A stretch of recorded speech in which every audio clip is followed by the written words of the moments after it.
ഇന്നൊരു മുട്ട പപ്സിൻ്റെ റെസിപ്പിയാണ് കാണിക്കുന്നത്. അപ്പോൾ ഞാൻ ഇതിലേക്ക് ഒരു 4 മുട്ട ഒന്ന് ബോയിൽ ചെയ്യാനായിട്ടൊന്ന് വെച്ചിട്ടുണ്ട്.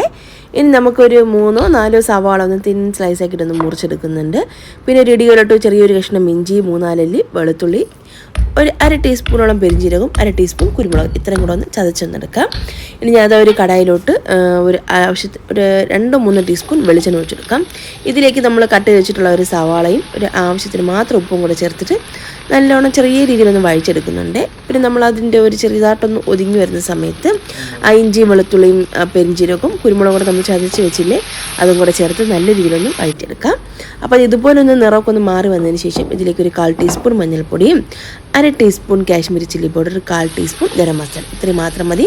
മസാല ഓവറായി പോകരുത് കേട്ടോ. പിന്നെ ഇതാ കുറച്ച് മല്ലിയില ഒന്ന് അരിഞ്ഞതും കൂടെ ചേർത്ത് കൊടുക്കാം.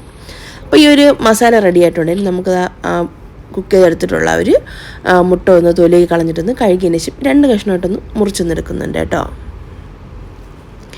പിന്നെ ഞാൻ ഇവിടെ എടുത്തിട്ടുള്ളത് പഫ് പേസ്ട്രിയാണ്. അതൊന്ന് ഇതുപോലെ ഒന്ന് എടുത്ത് വെച്ചിട്ടുണ്ട്. ഒന്ന് ആ ഒരു ടൈമിൽ ഫ്രീസറിൽ നിന്ന് എടുത്ത് പുറത്ത് വെച്ചതാണ്. പിന്നെ ആ ഒരു മസാല വെച്ചെടുക്കാം. അതിൻ്റെ മുകളിലായിട്ട് നമുക്ക് ആ ഒരു ബോയിൽ ചെയ്തിട്ടുള്ള എഗ്ഗ് ഒന്ന് വെച്ച് കൊടുക്കുന്നുണ്ട്. ഇതുപോലെ ഈ ഒരു രീതിയിൽ തന്നെ വെച്ച് കൊടുക്കണേ.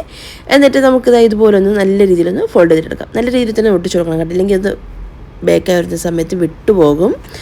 അപ്പോൾ അതിനെ ഒരു ബേക്കിംഗ് ട്രേയിലോട്ടൊന്ന് മാറ്റിയിട്ടുണ്ട്. പിന്നെ മുട്ടയോ അല്ലെങ്കിൽ പാലോ ഇതുപോലൊന്ന് മുകളിലൊന്ന് ഇതുപോലൊന്ന് ബ്രഷ് ചെയ്തിട്ട് കൊടുക്കാം.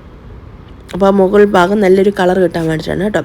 പിന്നെ ഒരു 180 ഡിഗ്രി തന്നെ 10 മിനിറ്റ് പ്രീ ഹീറ്റ് ചെയ്തിട്ടുള്ള ഓവനിൽ ഞാൻ അത് വെച്ച് കൊടുക്കുന്നുണ്ട്. അതൊരു 200 ഡിഗ്രിയിൽ ഞാൻ 20 തൊട്ട് 25 മിനിറ്റിൽ ബേക്ക് ചെയ്തെടുത്തിട്ടുള്ള എഗ് പപ്സാണ് കേട്ടോ. അപ്പോൾ ഇതുപോലെ കളർക്കൊന്ന് ചേഞ്ച് ആയി വരുന്നവരൊന്ന് വെയിറ്റ് ചെയ്യണം. അപ്പോൾ നല്ല കടുപ്പത്തിലൊരു ചായയും എഗ് പപ്സും ഇവിടെ റെഡി ആയിട്ടുണ്ട്. അപ്പോൾ ഈ ഒരു രീതിയിലൊന്ന് ട്രൈ ചെയ്ത് നോക്കിയിട്ട് ഫീഡ്ബാക്ക് കുറയും. അതുപോലെ തന്നെ ചാനൽ സബ്സ്ക്രൈബ് ചെയ്തിട്ടില്ലെങ്കിൽ സബ്സ്ക്രൈബും, ഫേസ്ബുക്കാണ് കാണുന്നെങ്കിൽ ഫോളോ ചെയ്യാനൊന്നും മറക്കല്ലേ. അപ്പോൾ ഈ വീഡിയോ കണ്ട എല്ലാ കൂട്ടുകാർക്കും താങ്ക്സ്.